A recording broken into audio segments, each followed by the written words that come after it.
Hello नमस्ते। आज चाहिँ म एउटा भिडियो बनाइरहेको छु।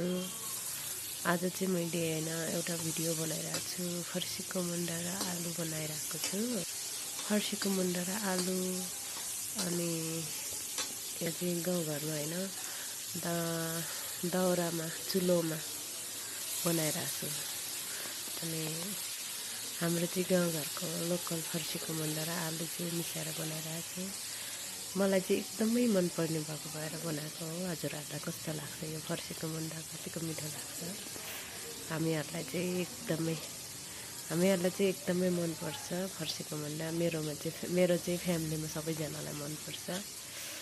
अनि त्यही भएर बनाइरहेको छु।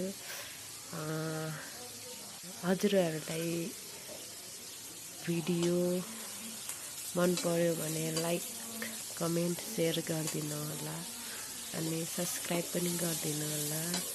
यति भन्न चाहन्छु। By by.